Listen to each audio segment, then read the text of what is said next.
بسم اللہ الرحمن الرحیم۔ قسط نمبر 804، دعوتی کام کا مفہوم، دعوتی کام کی ذمہ داری، جذبہ دعوت، دعوتی کام کیوں ضروری، نہج دعوت صحابہ، دعوتی کام اور اس کا اسلوب۔ الحمدللہ الحمدللہ وحدہ والصلاة والسلام علی من لا نبی بعدہ، اما بعد۔ دعوتی کام کا مفہوم، دعوت سے مراد بنی نوع انسانی کو اللہ کی بندگی کی طرف بلانا ہے۔ اللہ کی بندگی کا مفہوم بہت وسیع ہے۔ تمام انسانوں سے صرف اتنی سی بات کہہ دی جائے کہ اللہ کی بندگی اختیار کرو تو اس سے پورا مفہوم سمجھ میں نہیں آئے گا۔ انہیں پوری بات سمجھانے کے لیے اللہ کا جامع تعارف، توحید، اس کی خوبیاں اور اس کے تقاضے سمجھائے جائیں۔ اسی طرح شرک کی حقیقت اور اس کے نقصانات سمجھانا ہوں گے۔ لوگ آج اللہ کی عظیم ہستی، اس کی صفات اور تقاضوں سے بے خبر زندگی بسر کر رہے ہیں۔ البتہ وہ خدا کے منکر نہیں ہیں۔ نیز اسی طرح بندگی سے مراد کیا ہے، بندگی کا جامع تصور ان کے سامنے پیش کرنا ہوگا۔ انفرادی اور اجتماعی زندگی میں اس کے تقاضوں کو سمجھانا ہوگا۔ تعارف اسلام اور اسلام کے متعلق غلط فہمیوں کے ازالے کی کوششیں کرنی ہوں گی۔ لوگوں کو لب ہے، دین کی بات بہت دلچسپی سے سنتے ہیں، مگر یہ افہام اور تفہیم ایک دو نشست میں کارآمد نہ ہو سکے گا، بلکہ اس کے لیے کئی ملاقاتوں کی ضرورت ہوگی۔ امت مسلمہ نے دعوتی ذمہ داری کو فراموش کیا۔ جس امت کو دعوت دین کے لیے برپا کیا گیا ہے وہ اس اہم فریضے کی ادائیگی سے بالعموم غافل ہے۔ نماز، روزہ، حج اور زکوٰۃ جیسے فرائض سے شغف مسلمانوں میں پایا جاتا ہے، لیکن فریضہ دعوت کی ادائیگی کے لیے وہ جذبہ ان کے اندر موجود نہیں ہے۔ دعوت کا ایک جامع تعارف درج ذیل روایات میں ملاحظہ فرمائیے۔ ابو داؤد کی ایک حدیث ہے، آپ صلی اللہ علیہ وسلم نے فرمایا، نوع انسانی کے تمام افراد آپس میں حقیقی بھائی ہے، کیونکہ وہ سب ایک باپ اور ماں یعنی آدم اور حوا سے پیدا ہوئے ہیں۔ اس کے بعد آپ نے فرمایا، وَأَنَا عَلَىٰ ذَلِكَ شَهِيدٌ، یعنی میں اس پر گواہ ہوں، میں اس کا اعلان کرتا ہوں۔ اور اسی حقیقت کا اعلان حضرت مغیرہ ابن شعبہ نے ایرانی سپہ سالار رستم اور اس کے فوجی کمانڈروں کے سامنے کیا تھا۔ انہوں نے سب سے پہلے ایرانیوں کی غلط فہمی دور کی۔ فرمایا، ہم تاجر نہیں ہیں، ہمارا مقصد اپنے لیے نئی منڈیاں تلاش کرنا نہیں ہے، ہمارا نصب العین دنیا نہیں ہے بلکہ آخرت ہے۔ یہ سن کر رستم نے کہا، وہ دین حق کیا ہے، اس کا تعارف کراؤ۔ تب مغیرہ نے فرمایا، ہمارے دین کی بنیاد اور مرکزی نقطہ جس کے بغیر دین کا کوئی تعارف ٹھیک نہیں ہوتا، وہ یہ ہے کہ آدمی اس حقیقت کا اعلان کرے کہ اللہ کے سوا کوئی معبود نہیں، اور یہ کہ محمد صلی اللہ علیہ وسلم اللہ کے رسول ہیں۔ مطلب یہ کہ توحید کو اپنائیں اور محمد صلی اللہ علیہ وسلم کی قیادت اور رہنمائی تسلیم کریں۔ ایرانی سپہ سالار نے کہا، یہ تو بہت اچھی تعلیم ہے، کیا اس دین کی کچھ اور بھی تعلیم ہے؟ حضرت مغیرہ رضی اللہ عنہ نے فرمایا، اس دین کی تعلیم یہ بھی ہے کہ انسانوں کی بندگی سے نکال کر خدا کی بندگی میں لایا جائے۔ ایرانی سپہ سالار نے کہا، یہ بھی اچھی تعلیم ہے، کیا تمہارا دین کچھ اور بھی کہتا ہے؟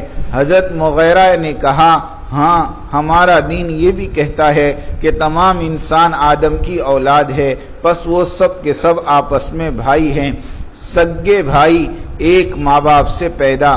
یہ ہے اس دین کی بنیادی تعلیم جو مغیرہ رضی اللہ عنہ نے پیش کی۔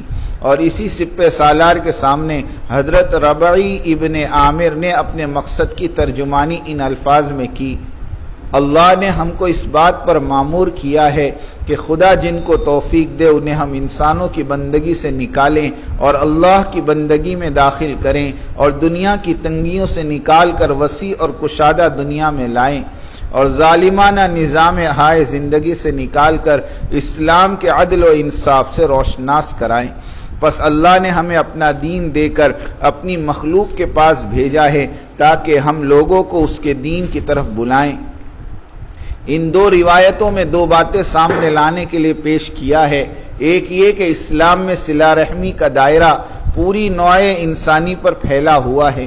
دوسری اہم بات وہ ہے جس کا اعلان حضرت ربیع ابن عامر رضی اللہ عنہ نے کیا ہے، یعنی امت مسلمہ کی بعثت کا مقصد یہ ہے کہ وہ خدا کے بندوں کو بندوں کی غلامی سے نکالے اور اسلام کا نظام عدل قائم کرے تاکہ ظلم و جور کی ماری ہوئی دنیا عدل و انصاف کے سائے میں امن اور سکون سے رہ سکے۔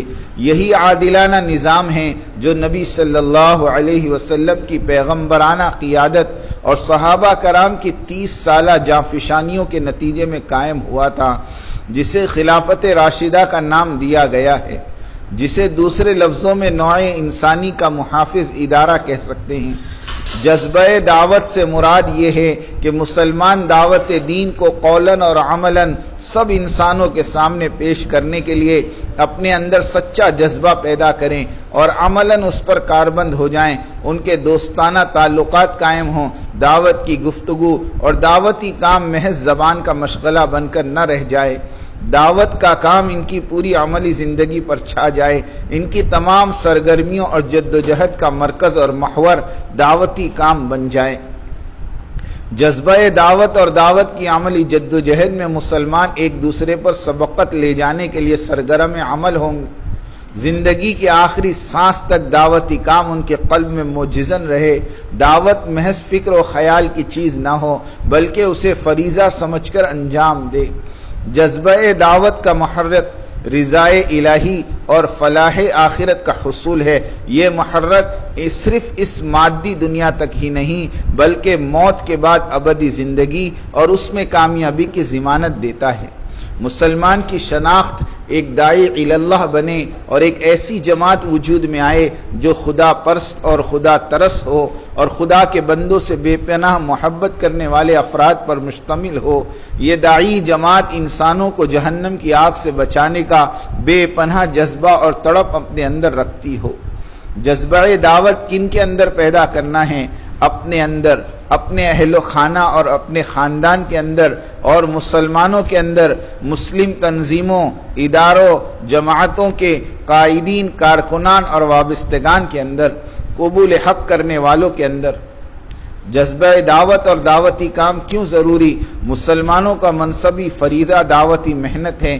کار دعوت کو زندگی کا مشن بنانے کے لیے جذبہ دعوت کا ہونا اور دعوت کے لیے عملی جدوجہد کرنا ضروری ہے۔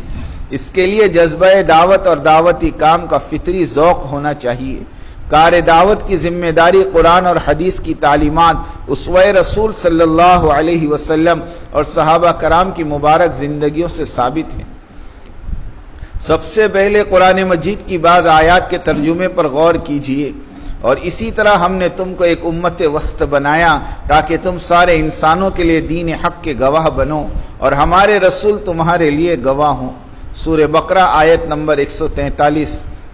تم وہ بہترین امت ہو جو سارے انسانوں کے لیے وجود میں لائی گئی ہے۔ تم بھلائی کا حکم دیتے ہو اور برائی سے روکتے ہو اور اللہ پر کامل ایمان رکھتے ہو۔ آل عمران آیت نمبر 110۔ اس نے تمہیں منتخب فرما لیا ہے اور دین کے معاملے میں تم پر کوئی تنگی نہیں رکھی ہے۔ پیروی کرو اس دین کی جو تمہارے باپ ابراہیم کا دین ہے۔ اللہ نے پہلے بھی تمہارا نام مسلم رکھا تھا اور اس قرآن میں بھی تمہارا یہی نام ہے تاکہ رسول تم پر گواہ ہو اور تم لوگوں پر۔ سورہ حج آیت نمبر 78۔ اس عنوان پر قرآنی آیات بہت زیادہ ہیں، بطور نمونے چند آیات کے ترجمے درج کیے گئے۔ دعوت کی عظیم ذمہ داری کا احساس اور اللہ کے بندوں کو جہنم کی آگ سے بچانے کی تڑپ رسول اکرم صلی اللہ علیہ وسلم کو کس قدر تھی۔ نہج دعوت صحابہ ایک امیر کی اطاعت میں قربانی اور اپنی اصلاح کی نیت سے چلتے رہنا، یہی صحابہ کا نہج ہے۔ جہاں تک ہو سکے ہر شخص اپنی ذات سے دعوت دینے لگ جائے۔ لاک ڈاؤن میں UK میں 2 آدمی گشت کرتے تھے۔ اتنی محنت ہوئی، گزشتہ ہفتے ماہانہ مشورہ ہوا، 600 کا مجموعہ تھا۔ امریکہ کے 43 حلقوں کے لیے 4-4 مہینے کی جماعتیں اور یورپ کے لیے جماعتیں اور اندرون ملک 4 ماہ کی جماعتیں الحمدللہ بنتی گئی۔ ایمان تازہ ہو گیا۔ یہ تو صرف ایک چھوٹے سے ملک کی کارگزاری ہے۔ انڈیا میں ہزاروں جماعتیں چلتی رہتی ہے۔ ملتان والوں نے تو 64 جگہوں پر شب جمعہ شروع کروا دی۔ اب ہر مہینے ضلع واری اجتماع ہوتا ہے۔ اس دفعہ قصور ضلع میں مشورے میں 4000 کا مجمع تھا۔ اندرون اور بیرون کی جماعتیں بنی۔ اسی طرح سے درجنوں ضلعوں میں مشورے ہو رہے ہیں۔ مرکز نظام الدین کے سہمائی عالمی مشورے کے بغیر ہی ہزاروں جماعتیں چل رہی ہیں۔ الحمدللہ اب بڑے اجتماعات کی ضرورت باقی نہیں رہی۔ مسجد کی آبادی والی محنت نے تبلیغ کا رخ ہی بدل ڈالا۔ افریقہ میں ہزاروں ساتھی جماعتوں میں چل رہے ہیں۔ علماء کرام کی کثرت سال کے لیے کام کر رہی ہے۔ اللہ تعالیٰ سب کی محنتوں کو قبول فرمائیں اور انسانیت کی عمومی ہدایت کے فیصلے فرمائیں۔